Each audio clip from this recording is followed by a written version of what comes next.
Welcome to another episode of This That Type of Talk. Today we have a special guest who has made significant strides in the world of filmmaking. He's a visionary director and producer known for his compelling storytelling and cinematic brilliance. Please join me in welcoming IRVING LAMBERT, a creative force whose work continues to captivate audiences and push the boundaries of visual storytelling. Get ready for an inspiring conversation about his journey, insights, and the magic behind his projects. Bases loaded with the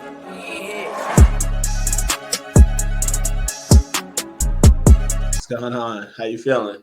Not too bad. How's everything going for you?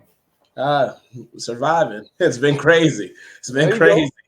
It's been crazy lately, but it's been cool. You know what I mean? I can only imagine. Finally got you on here, boy. What's going on? So, what inspired you to pursue a career in directing and producing, and how did you get your start in the industry?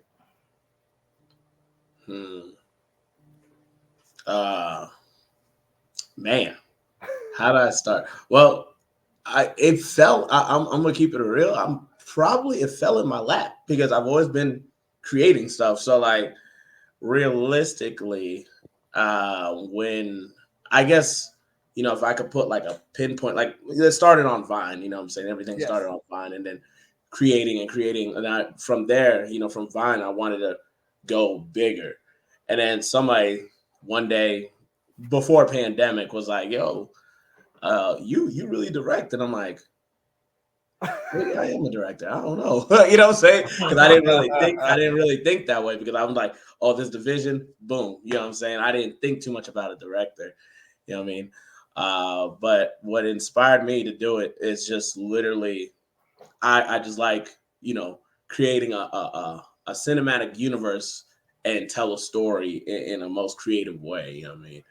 Just by watching other movies and things I've been inspired by, like, you know, classic movies. You know what I mean? Definitely. And Vine, since you brought that up, Vine was crazy. Like people were going so viral on that. And that was like the first thing before TikTok and before Instagram really started popping off with these reels. I remember so many different videos that people were like watching millions of times. And it just was crazy. You see these regular old people shooting out of a camera that's like cheap. And then all of a sudden they were going viral off of that. Yeah. No. I started on Vine. I wasn't big on Vine really. Mm-hmm. But Vine definitely kind of was like that little catalyst that kind of pushed me to just create and just not caring things about the world. You know what I mean? Right. No, it's good because that's a great way to get started, especially to get your creative juices going and see that someone else, you know, kind of opened your mind to let you know, like, hey, you're actually a director. And then you expanded upon that and got to where you are now and continuing to grow. It's pretty dope. Yeah, no, it's been a crazy, real crazy journey. I'll say that it's not easy. I'll say that. I can only imagine.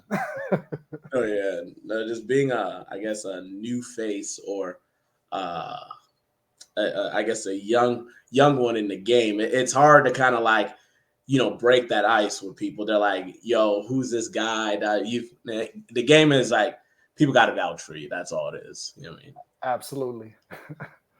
So can you walk us through your creative process in approaching a new project, and how do you turn your ideas into a fully realized film? So for example, like my fan films, I'll go through my fan films. For like Powerpuff Girls, that's probably one of my most popular IP, you know, fan films and everything. So what I do is if I want to create a fan film, I lock myself in a room for days, and I will binge watch everything to understand everything. And I'll just take notes. I'll just watch everything. I won't answer my phone. I won't do anything. Like some people will notice that people are just like, Irv haven't been on the internet. Where's he at? You know what I'm saying? Like, you know, so people like some of my close friends, they be noticing like when I'm silent, like, you know, and so it's a lot of things. So like I will lock myself in a room. Okay, cool. How do I take this story and bring this into an adult demographic and teenage demographic and an adult demographic? How do I blend that world together? Yeah. So I will watch, you know, I will look up other people's fan films. I will look up fan films. I will look up any potential movies, like, you know what I'm saying? And then something will strike and I will go through Reddit. I will read a lot of Reddit. That's my, and then something will strike. Like, for example, like the story when I did the Powerpuff Girls, I made a multiverse of the story of Mojo Jojo. Mojo Jojo is actually the father of the girls. There is an actual canon episode. They talk about that. So I'm like, how do I expand on that world? So looked up the movie Joker. I'm like, and then taking on the stories like a lot of villains like Pain, Madra, all that stuff. Like, you know what I'm saying? Like, let's make this guy like a whole menace. Like, let's make Mojo Jojo a real menace because he literally got kicked out of his home for girls. You know what I'm saying? Realistically, he got kicked out of the house. No reason. So so I created that world, and not only that, I was just like, okay, but how do I make the, like, I can't use teenage girls because they're gonna grow, because if I'm gonna do multiple installments, right, we'll have to make it seem like they went to college, You know what I'm saying? Like, I had to, obviously you got to make it make sense, you know what I'm saying, for demographics like us and you know, the younger demographic and everything. So like with that, and then when it comes to this, like, okay, there's gonna be heavy CGI. Yeah. And a lot of it is anime inspired for sure. I look up a lot of Avengers, a lot of Avenger movies. I'll repeat and watch the Avengers movie, especially Infinity War specifically. I'll watch it multiple times. I'll look up, like, I'll probably have memories of certain movies. I'm like, nah, I want to do this because of this, you know what I mean? Or certain video games, like, for example, like there's a moment Mojo Jojo grabs energy, spins around, and sends it off right back to people. And then there's a mass explosion. It's inspired from the splash card from Super Smash Brothers from Sephiroth.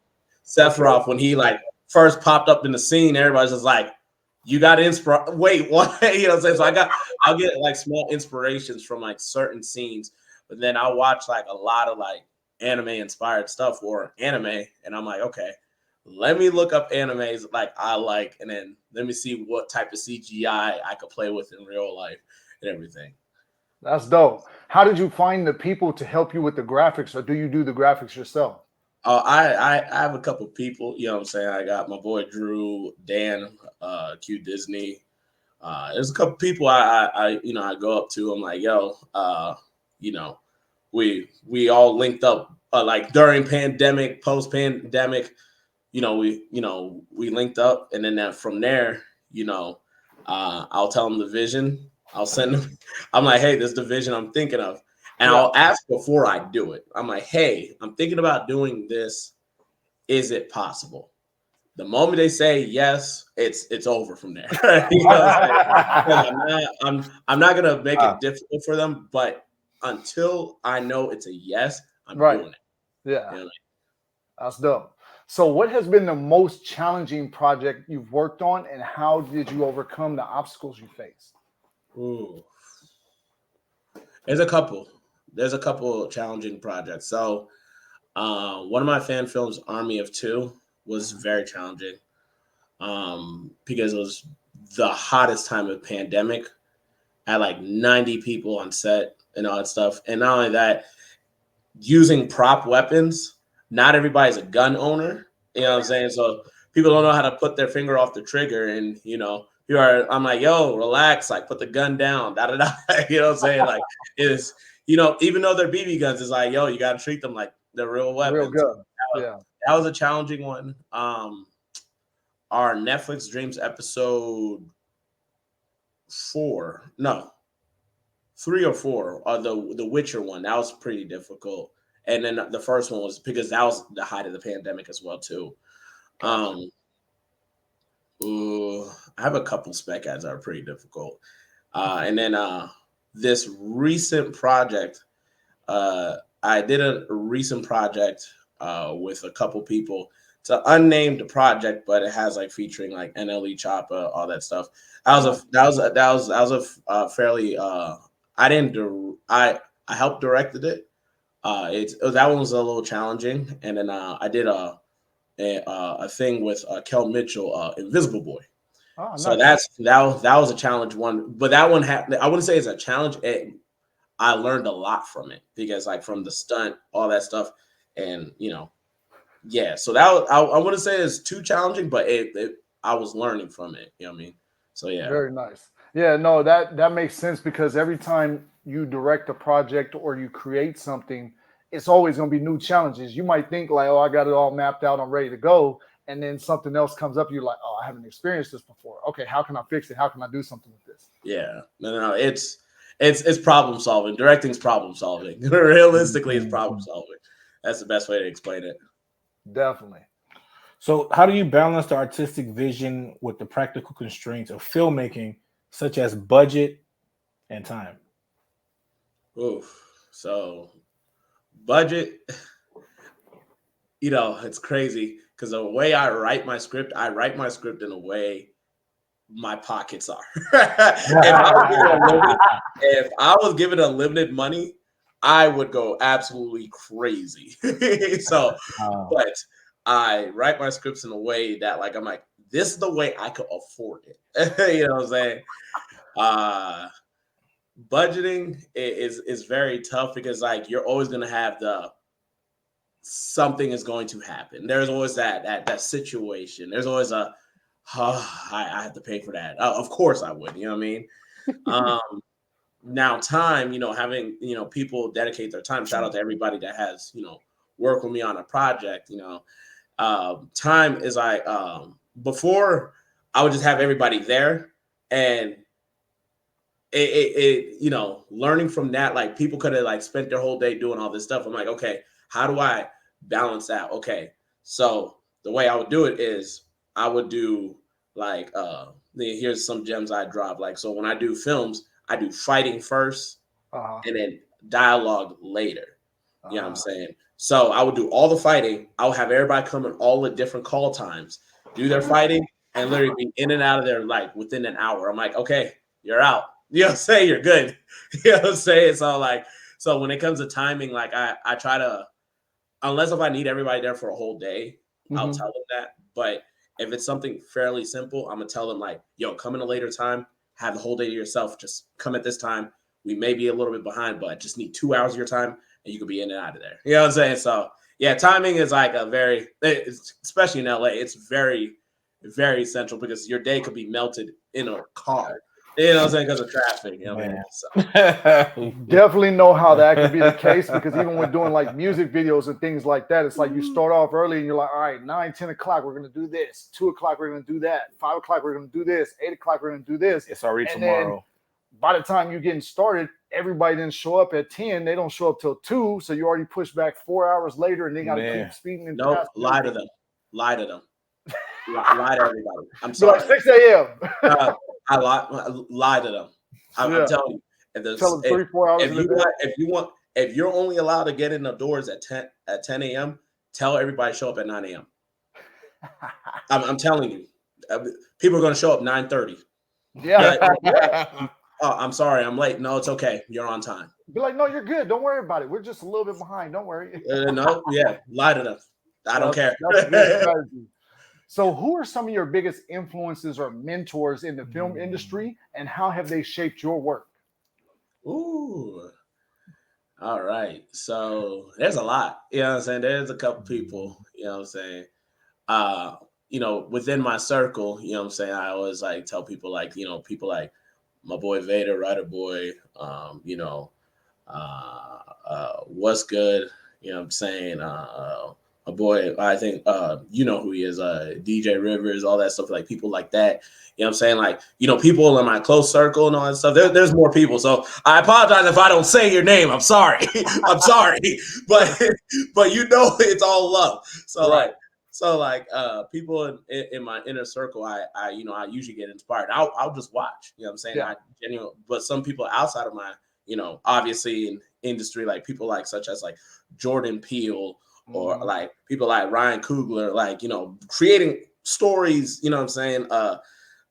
Like Quentin Tarantino's and all that stuff, you know what I'm saying? Edgar Wright, you know what I'm saying? So like people like that, or like, actors like such as like, one of the like my inspiration was like Eddie Murphy. Yeah, that's my guy. Eddie Murphy, who is it? Obviously Denzel, Chris Tucker, you know what I'm saying? Obviously Will Smith, you know what I'm saying? And what other movies have me inspired? Ready Player One, you know what I'm saying? So Man. you know what I'm saying? What I've noticed from the things that you're saying is that you like a lot of the people that push the envelope and think outside of the box. No, Because yeah, Ryan Coogler's, the Jordan Peele's, all of those guys think differently. And Eddie Murphy's he's the master of comedy. I've loved him since the beginning. Oh, He's yeah. always been my favorite comedian of all time. And then, Will and Martin, they're always, that's excellent. They're creme de la creme, basically. You already know how that is with those guys. And speaking of Will and Martin, I know that you did the Bad Boys for Life promo. How did that come about? So that one was through my boy Vader. You know what I'm saying? He has a relationship with Sony. Okay. So it was in a sense of a promo for Bad Boys for promo. So that one, they're just like, yo, y'all gonna be filming with Martin and Will. Be prepared. I'm like, all right, cool. So we just, we came in with the whole ensemble. You know, say they were very strict. I'll say that. Sony don't play. Sony does not play. You know what I'm saying? So boom, we got in there. Will and Martin was really cool to work with. It's super weird to tell them, yo, stand right here. It's super weird. You know what I'm saying? Super weird. I'm gonna say that right now. It's super weird because I'm like, that's just crazy. You know what I mean? But how that came about is just, it was through my boy Vader. You know what I'm saying? He has a relationship with Sony, built a good rapport with them, and then from there, he's been, rocking with them ever since then. Obviously, whatever he needs, I'm there. You know what I mean? Sure. I mean, touching on that, man, I've watched y'all journey for a long time, and it's crazy. I met, Caleb, right? Caleb Farrell. Yeah. I met Caleb first, and I remember, I think, gosh, when the Flash series first was a thing, when it first came out on CW, Vader did a video when he did the travel back with the. So I saw it on Facebook. I'm like, I just kept watching it because I've never seen anything like that before. So I was like, yo, this is crazy. I said, yo, who did this? I was more intrigued with the VFX. I didn't know who Vader was. I didn't know who any of you guys were. Yeah. So I looked and I peeped the credits or whatever, and I saw Caleb and I hit him up. I'm like, hey man, I reached out to him. I told him, I liked what he had because I was at the time I was trying to get some music, a video done, and he was telling me how old first of all, he told me how old he was, and I was so blown away. I was like, what? Yeah, I'm like, he's a babe. It's like the same thing with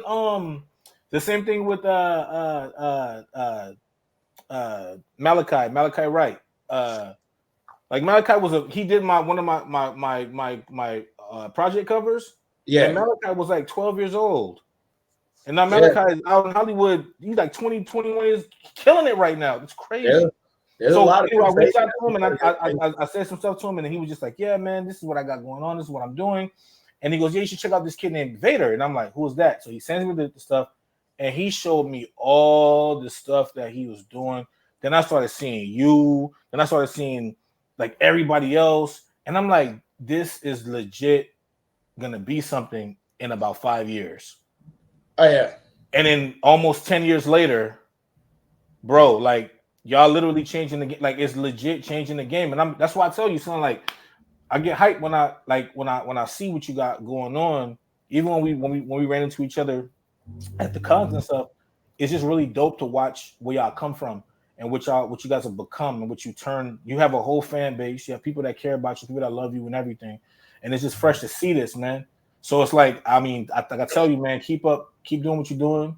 Hell, you inspire me. I'm looking at what you. I'm like, yo, I got to get my life together, man, because these boys is going crazy, and I love to see that.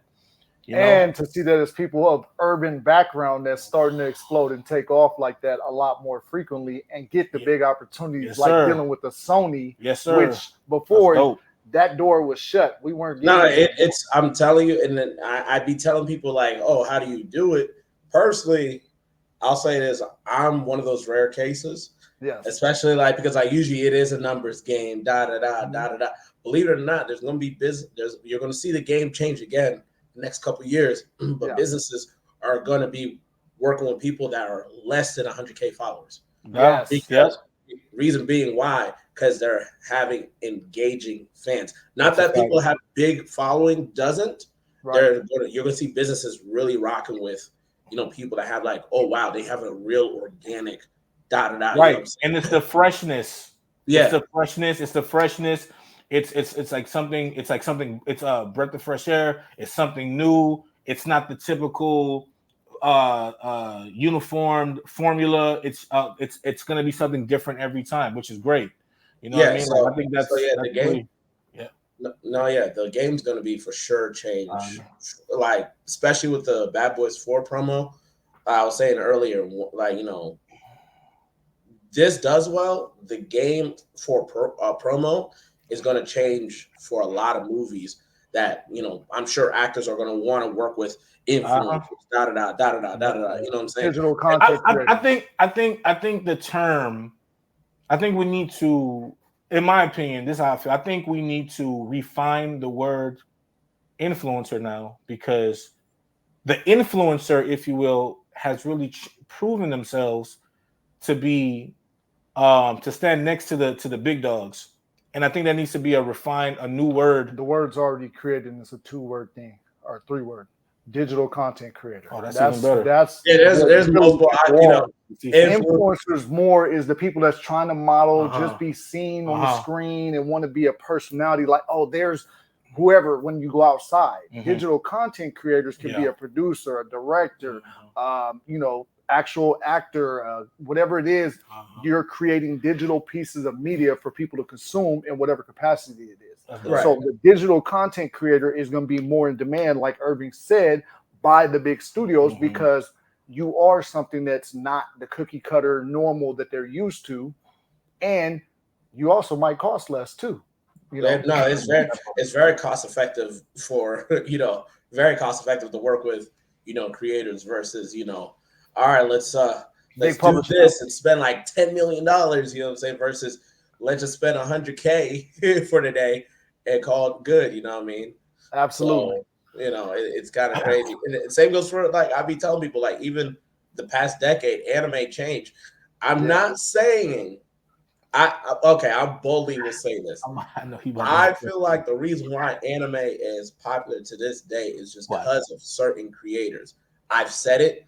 There's no way, because there are certain people like my boy Caleb City, RDC World, Vader, myself, or like a lot of people on the internet.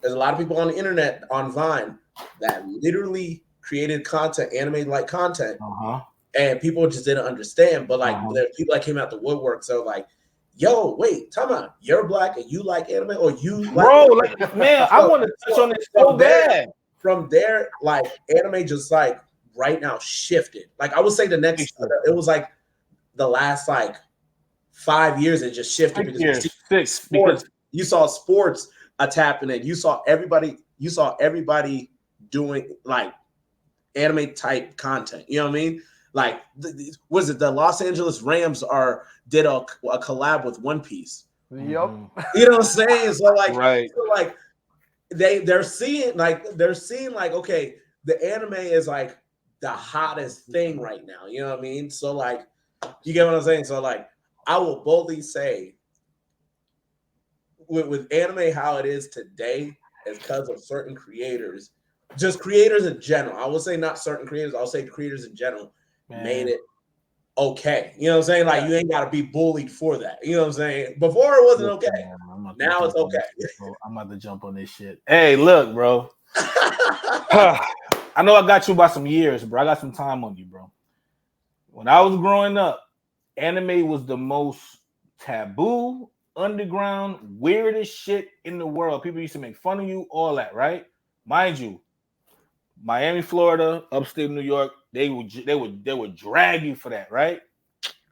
I'm like telling these people, I'm like, yo, this is the future of animation. I'm telling you, it's going to change everything.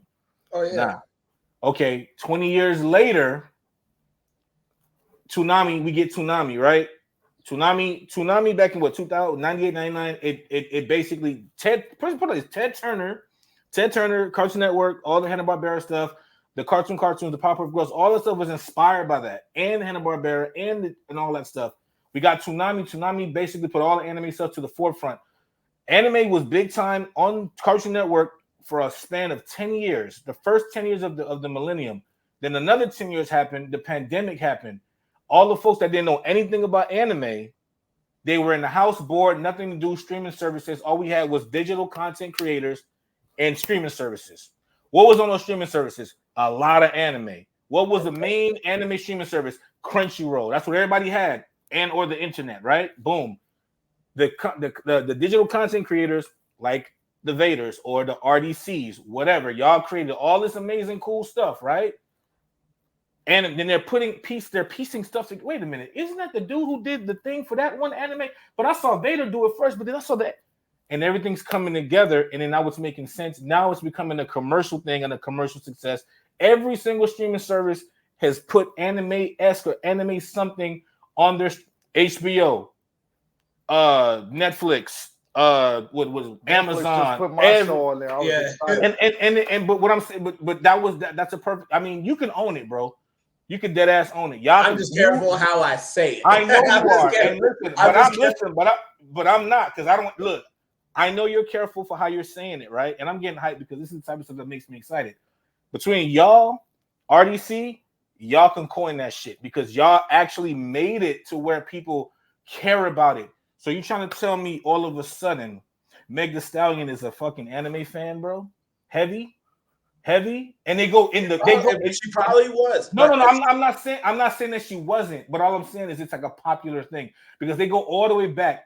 Even so, Big Sean's yeah. Oh no, the Big Sean, but Big Sean is legit because him and Aaron and D. That's all they've been. That's them. That's what they do. Yeah. That's them for real. All I'm saying is like, Yu Yu Hakusho. But then somebody hit me with the funny. They was like, "Oh yeah, I was watching Ranma half forever," and I'm like, "Cap."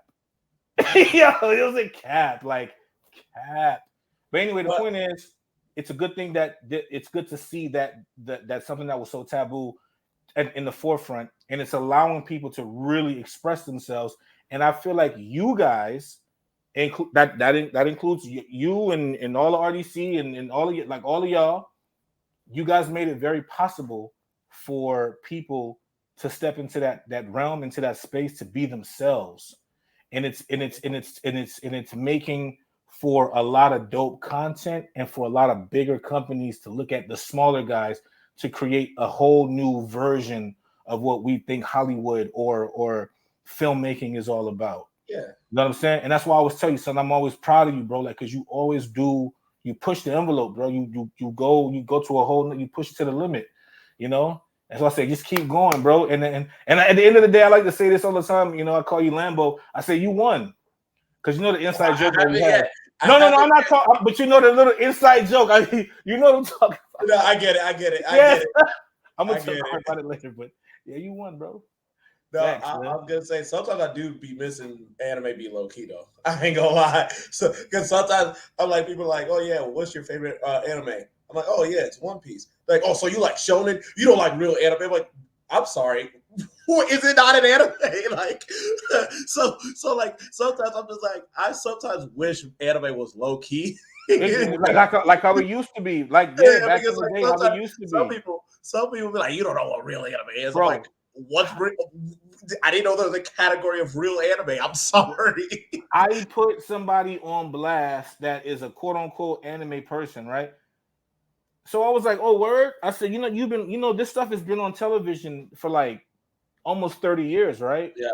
Nah, I ain't never seen that. I said, matter of fact, I'm gonna do you one even better.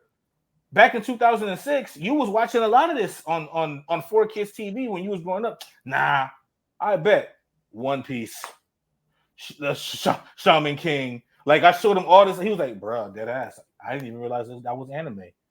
And he's like the biggest anime advocate now. You know what I'm saying? Which is crazy, you know? Anyway, let's move on. I'm gonna say one little statement. So, One Piece is my favorite one to watch right now. And like I started and I was like, okay, boom, I'm getting into it. I found out it was 1,000-something episodes. I was like, oh my goodness, I just got to turn it on and let it rock because I'm like, bruh. You got to be a diehard. You got to be you got to be a real one. I'm not gonna lie. I feel like there's not enough episodes. See, and I'm telling you that Oda is probably one of the best writers I have been on this planet ever. One of the top writers for sure. Literally, because right now, what's happening now, like if you're a current, I'm just like, I'm at 100 and something. Okay, no, because I'm past the anime. I'm reading manga. I'm now waiting for new chapters at this point. I'm like, I don't know. I'm like, once One Piece is done, I don't know if I can watch any other anime. I'm not gonna cap. I got one I like. I was like that. No, I'm not saying. My favorite to watch right now, but I'm like spreading it out, is Jujutsu Kaisen. Jujutsu Kaisen, that's tough. That's tough. You know what I'm saying? That Jujutsu Kaisen is tough. But I usually tell people that's like one of those animes that you could like digest easy. Mm-hmm. One Piece, Naruto, Hunter x Hunter. You know what I'm saying? Those are not easy animes to digest at all. Those are not. What makes it hard, you know, what makes it really difficult for me personally, because like, you know, I'm a you know, classic anime. I'm a classic anime guy. Nah, I mean, real talk. I mean, I was watching it when I was 4. I hadn't been watching it, but the thing that was crazy to me is the fact that Dragon Ball Z, right? We had this conversation they were talking about the big 3. I'm like, bro, let me tell y'all something. If it weren't for the Dragon Ball situation, a lot of certain things would not exist today. I'm not saying that it is the greatest anime of all time, but it's the one of those. It's the grandfather. It's most def. And then right after that, we got Yu Yu Hakusho, we got Inuyasha, we got Naruto came in I think Naruto dropped in 03. In the States. But it's the same thing with the Bleach. Facts, 100%. All 3 of them came out the same year. Same time. So that was an issue. So it's either you like I watched both Naruto and One Piece at the time period. Then later on I watched Bleach. You know what I'm saying? Yeah. But I was just like, bro, this is it. You know what I'm saying? This is it. You know what I mean? But that's just we ain't got to talk about anime because we're done. Let me get in these. So what trends or changes in the film industry are you most excited about, and how do you see them impacting your future projects? Ooh, the trends. Trends is what I've been doing lately is I've created some of them. So what I've been doing is I've dropped inspired bys, like certain scenes. So like what I would do is side by side, like my scene versus the actual movie scene. And I'm like, people are like, oh, we don't ever want to copy anybody. I'm like, no, I always I'm literally a student of the game and I like to pay homage to people. Believe it or not, when I showed the side by sides, some people from that production will be like, yo, that's really cool how you did that. You know what I'm saying? And then they'll ask me questions like, oh, how much did you put into it? I'm like, bro, it's just power of friendship. And they're like, what? They're like, so they're just they're more flattered and intrigued and all that stuff because that's how it is. But like a lot of trends that we're gonna be doing is like, now we're seeing like live action animes like with people but keep in mind, live action animes was a thing way before we got on the internet too. You know what I'm saying? So there's one that was like, was it like the Dragon Ball Z Light of Hope? That's like the most classic one. You know what I'm saying? I think it was like redid like the Future Trunks and the Future the robot Dingo or something like that. Robot dog. It was like the most. It's one of the like OG classic anime live actions. It's really good too. You know what I'm saying? And if you haven't seen it, peep that. You know what I'm saying? That's like one of those top ones. You know what I mean? Mm-hmm. So doing that, the next trends is like I guess camera style, like because there's certain camera styles that like I adapted and people are like, yeah, it's an Earth shot. I'm like, good. I adapted that. You know what I'm saying? Always creating a signature thing, you know what I mean? So There's a lot of things I like that's coming up that I feel like in the film world that we're gonna bring is gonna be it's for sure gonna be a game changer. And and keep in mind we never went to school for this, so so YouTube University has been teaching us. You know what I'm saying? I got a master's degrees at YouTube University. I'm the same like you. I've gotten my PhD in YouTube as well, especially with the editing and all of that. Now I'm working on motion graphics because, man, there's so much stuff to digest. And every time I'm like, all right, today I'm going to take the day to learn the MoGraphs. And then I'm like, all right, I got a video to do today. So nope, don't have time to go watch MoGraphs and learn this stuff on After Effects. Right. I'm like, shoot, got to edit this video, chop up, do this. All right, come on. Let me run with that. Nope. Every evening I'll listen to a motivational speech. I'll look up a movie. I'll watch a movie. Last night I watched Bad Boys and I watched First Rush Hour. Yep. You know what I'm saying? Because I'm preparing for an original that I got coming up. You know what I'm saying? So I'm watching how they filmed it, because like the dude who did Rush Hour he was pretty young when he did the Rush Hour movie. You know what I mean? So both Rush Hour and he did Money Talks as well too. So just watching his style and trying to adapt it to my own thing. Yeah. I'm gonna tell you a little story that not anybody knows. Back when Chris Tucker was doing his Money Talks thing, right? He was, an up and coming actor and all of that good stuff. My mom actually went on a date with Chris Tucker, and he took her to like a hole in the wall spot, and like she was like, he was cool, but he was still working his way up, and the actual spot was kind of like ran down. I don't remember if it was Chinese or what, but I was dying laughing about it because she went on that date. And then, like, the next year, he did Rush Hour and started blowing up even bigger. I was like, he could have been my stepdaddy. What happened? That's funny. That's hilarious. What are the chances of that? No, it was crazy. And I'm like, he's always been one of my favorite actors. So, he's definitely one of him and, like we said, him and Eddie Murphy are like one of my top favorite actors. Like, I was so intrigued by Eddie Murphy as a kid. Like, shouldn't have gotten a VHS.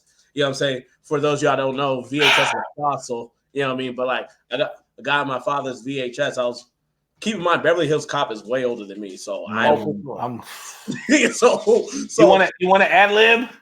Yeah, I'm just saying it's way older than me. So I got in there, boom, popped it in the VHS, and then I watched it. I shouldn't have watched a rated R movie, but I was just like, bro, this is fire. Yeah. As a kid, I thought this was fire, and then I don't know if like back in the days, like when you like every like quarter, like when the quarter is done, like people will allow you bring movies, Game Boys at elementary school. So like the two movies I brought was Beverly Hills Cop and RoboCop, and they're like, I don't think we can watch it. It's like I didn't see anything wrong with it, but like looking back at it, I'm like, yeah, I don't think I should have watched it.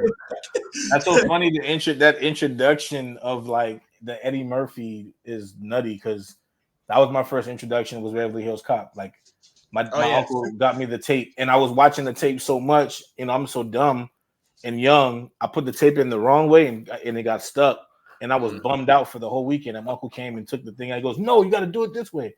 So I'm watching, and that's when I realized this man is dope. Because then the Coming to America stuff, and then the Golden Child, you skipped the classics. No, I'm just going in the direction. Nutty Professor is what locked me all the way in. But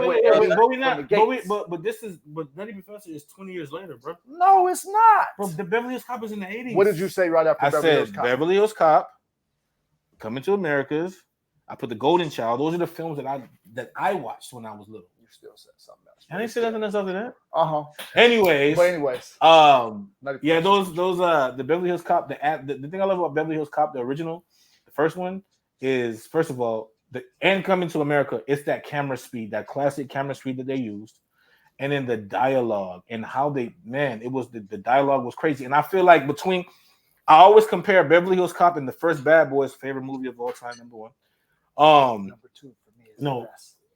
What?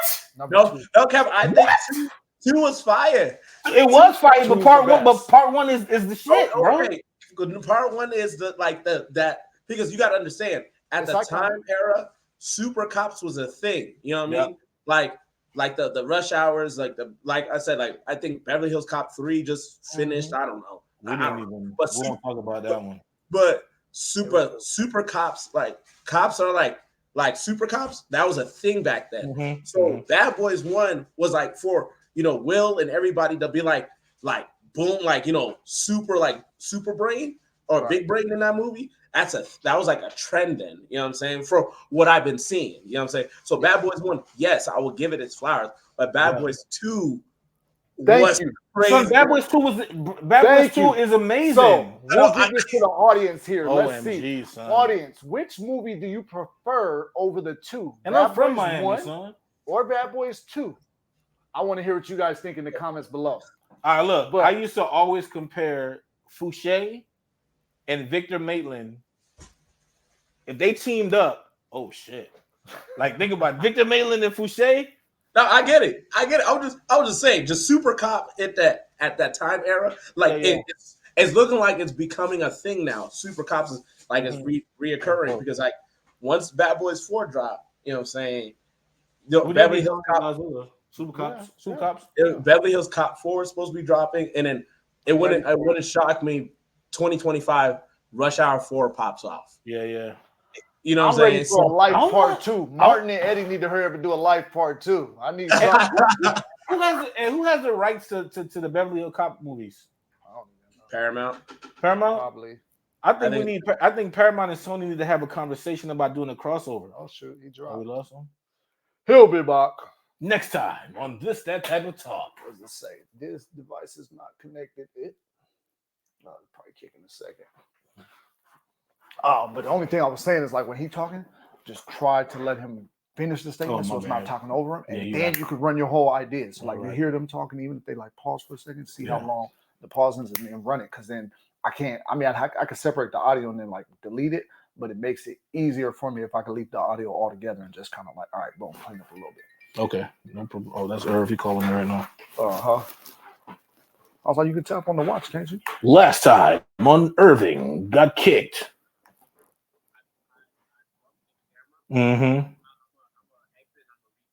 Okay. All right. Yeah, it's all good. We're waiting. We're here.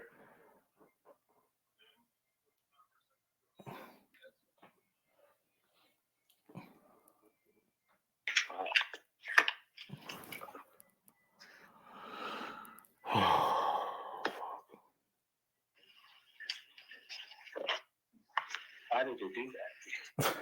Crazy. Them damn gorilla thumbs, bro.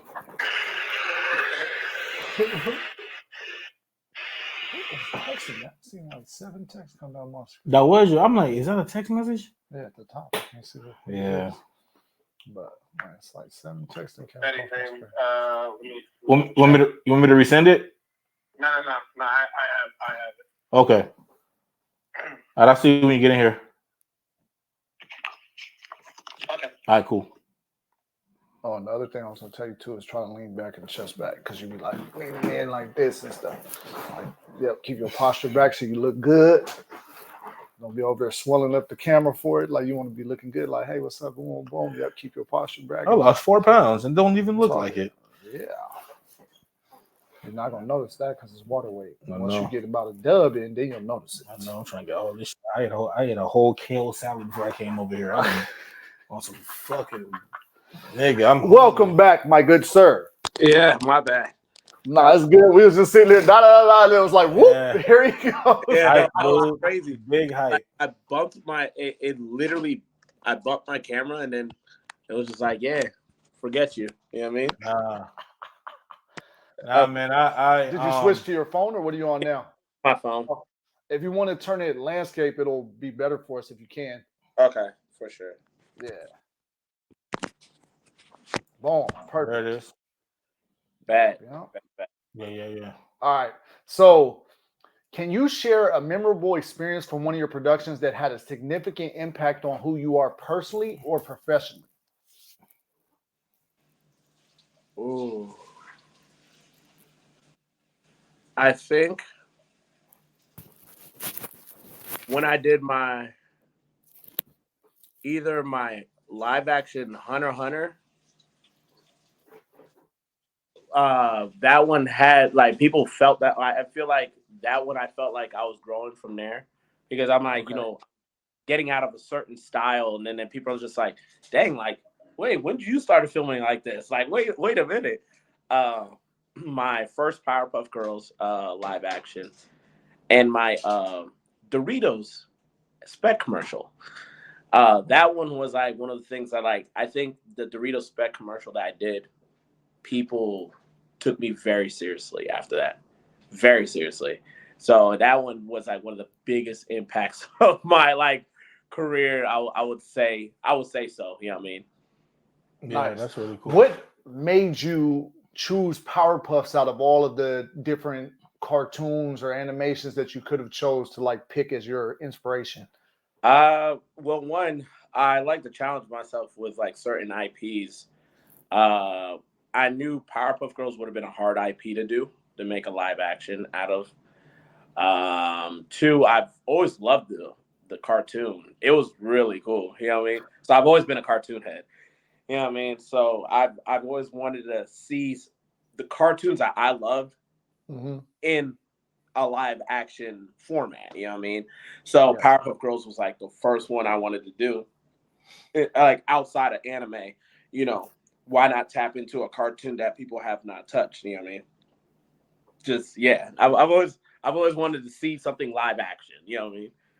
That's dope. I'm big on Powerpuff Girls, and I also love Dexter's Laboratory. And I'm still like, you should run that one next. That would be a dope one to go ahead and flip. It was that one, Kids Next Door, and Grim Adventures of Billy and Mandy. I wanted to do.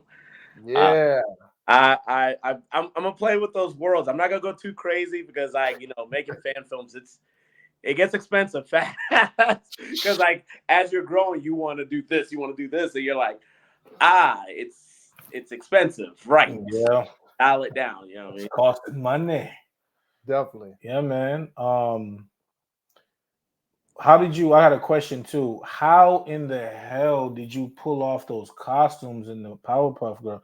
Like I'm talking about. What's the devil? His name is him, right? Him. Yeah. How'd you? Like that was crazy. So Yo. that one I had to look up cosplay. There's not a lot of cosplay of him. Okay. So searching for his claws was hard. Mm-hmm. So my boy Daniel, I found a 3D file. We 3D printed him, painted him, but his outfit, you know what I'm saying? I'm like, man, I don't want to look like the cartoon. I don't want to look cheap. I'm like, I almost want to look like inspired by Craven.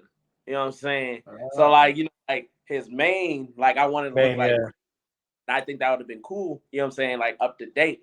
You know what I mean? Same goes for like Mojo Jojo. I feel like Mojo Jojo would have armor. You know what I'm saying? Like, Yeah. like the crown and all that stuff. That's all 3D printed. Like, shout out to my boy Daniel. Now, everybody else, I gave them pictures. I'm like, hey, this is what I think the Powerpuff Girls should look like. I feel like they would be like a Blade Runner look. If you want to look cute, you can, but I feel like they would look like this. But I gave the girls like creative freedom. You know what I'm saying? I'm like, just as long as it's nothing too wild, I'm cool with it. You know what I'm saying? So I gave them creative freedom to have fun with it. Nice. Yeah, that's dope. So how do you approach working with actors to bring out their best performances? And what do you look for during the casting? When it comes to casting, so when I think of an idea, sometimes I'll be scrolling on people's stories and I'll like see somebody and I'm like, you look like this. And I'll get inspired immediately. And I won't say anything. And I'll just, can I pull this off? And then once I find out I can pull it off, I'll hit that person up. Like, hey, what would you think if I created a film? Like, I'll look at their page first.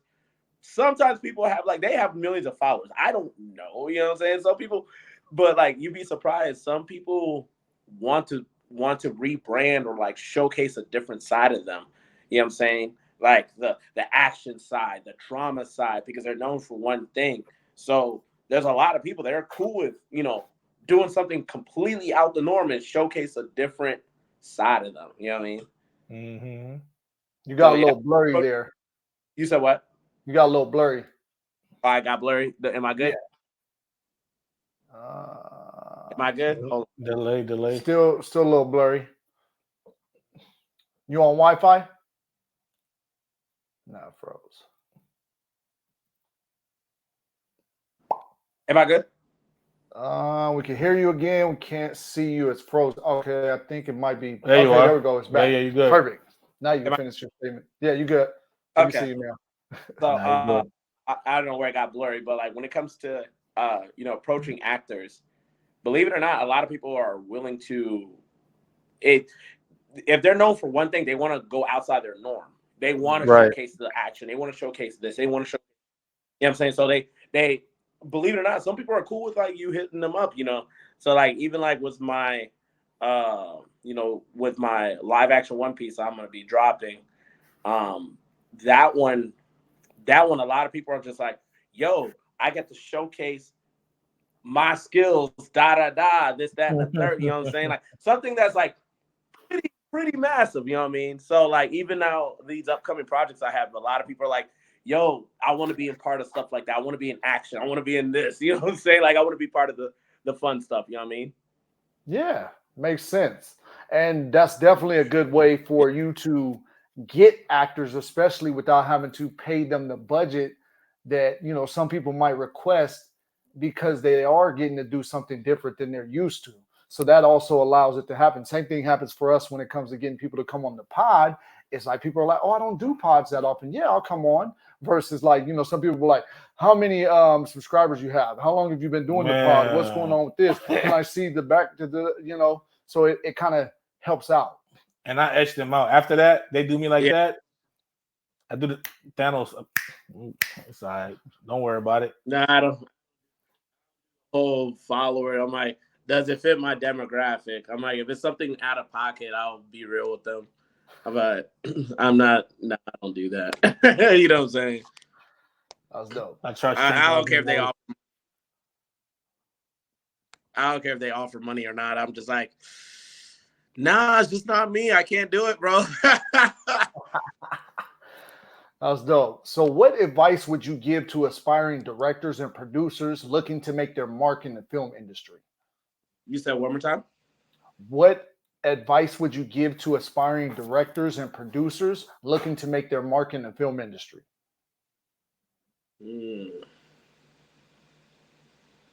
I always tell people, don't be afraid to do it. You know what I'm saying? Like, one of the biggest things is just don't be afraid. You're gonna. I always tell people one of the biggest things: when you do a shoot, if something goes wrong, it's gonna be a perfect shoot.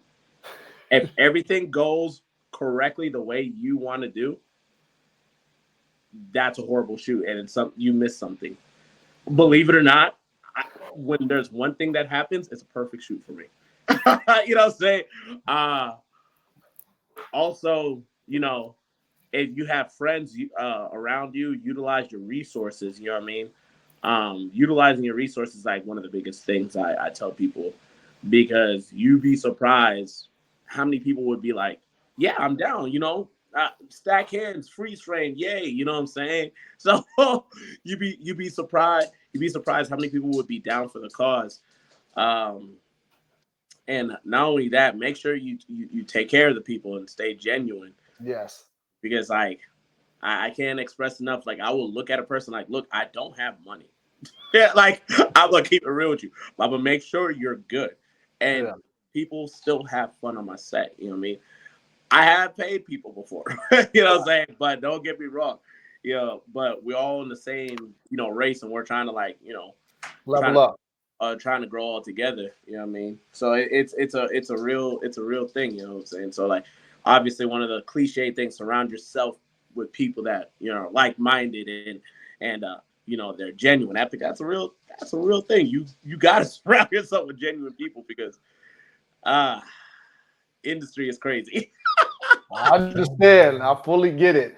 And yeah, what you said about being on the production and something going wrong, making it perfect, that's very true in other parts of life as well. So like examples for me, when I always know I'm gonna have a good trip somewhere, like say I'm going out of town, or me and my boys decide to go out the country or whatever it is, every time we have hangups, like the airport loses luggage for a couple hours, flight gets delayed, we get into a debate or an argument, every time something happens, we always have the best of trip once we get to, you know, the situation and all the little BS gets out the way. So I can see exactly how that would be the same with filmmaking as well. Oh yeah, so it's that's what I'm saying. Like it the smallest thing can happen. There's one time, like literally, I had a weapon prop. I did a Power Rangers fan film years ago, and and I only had one prop, and it broke the one take, and I was just like, the first take, and I was like, well, I'm gonna just have to make it work. At that point, I was like, I spent days building this, and literally, action, boom, broke. I'm like, bro, how?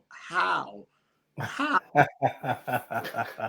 was the craziest thing in the world. I genuinely did laugh. I was like, there's nothing I could do about that. Hey, it is what it is. Yeah. So what upcoming projects are you most excited about, and what can our listeners and viewers expect to see from you in the near future? I'm excited about the Invisible Boy project I did with Kel Mitchell, because there's a lot of stuff behind the scenes that I'm like, that's gonna be insane once we drop that news. I got a upcoming project that I helped produce with What's Good, Vigilantes. We did an executive screening at Disney Studio, which, dude, this was really cool. You know what I mean? So we got that. We have another project that's where my boy Writer Boy is directing. I'm producing. It's called Jason. You know what I'm saying? The behind the scenes. That one is gonna be insane. And my boy Vader is doing his original called Four Corners. He's directing that, and then I have an original on its way called Enemies of the Land. That one people are not ready for it. People expect like the whole anime and all that stuff, but there's a whole different side that I'm gonna showcase that people are not ready for. Nice, gotta love it. That's perfect. And I like I said, I can tell by your choice of directors and actors that you're, you know, a good mesh of things, and you're going to come at different angles that people don't expect. And especially when you said that you would be a recluse and go lock yourself in your room for days on end to, you know, lock in and get your ideas together. That's pretty dope. Oh, I have a whole film tab on my Instagram. Like I save film tabs or on what do you call it, on YouTube. Yeah. I'll save it on there and I'll relook at that, and I will lock myself in for days. I'm telling you, for days, and I'll just study. I will just study nonstop. Like the Invisible Boy thing, that because Kel's character is based off the Mystery Men, you know, the movie Mystery Men. Okay. And character is Invisible Boy. Right. I had to study that. Like, you know what I'm saying? Like, okay, how do I mix? You know what I'm saying? Because like at the time period, it was like a comedy satire. Mm-hmm. You know, it was a comedy satire, and I'm like, how do I mix this? Like, because like that type of comedy doesn't work right now. So how do we make it like this? I'm like, okay, how about we mix like Deadpool meets The Boys? You know, something like that. You know what I mean? So I think that'd be really cool. I saw in the trailer, you had my boy Dade in there. That was real cool to see him in there, man. Yeah, man. Yeah. Dade's the homie, bro. Dade's the homie. That's the guy. I've been wanting to work with him, you know what I'm saying? Him and I just like, you know, we're like, yo, whatever you need, let me know. You know what I mean? That's pretty dope. So thank you for being on that type of talk today. But let all of the people that are looking for you know your social medias, your websites, anything that you have that you want them to be able to reach out to you on, and you know, be able to interact with you, comment, DM, whatever it is. It's IRVING LAMBERT all across the platform. IRVING LAMBERT _ everywhere. You know what I'm saying? You can find me, pretty much on every platform. I'm fairly you know, interactable, so I do respond to people. You know what I mean? So hey, hit me up whenever. For sure. Well, I'm K Good, and this is Hinde, ATO Worldwide. And we appreciate you for being on the show with us today. Yeah. And we gladly look to follow all your projects as they come up. And we appreciate that you're an urban creator that is on the cutting edge. So we hope to see more from you and even bigger projects as you go forward in your career. Yes, sir. Hey, yes, sir. I appreciate y'all. Yeah, man. Absolutely. Good to have you on, bro. Thanks for coming. No problem.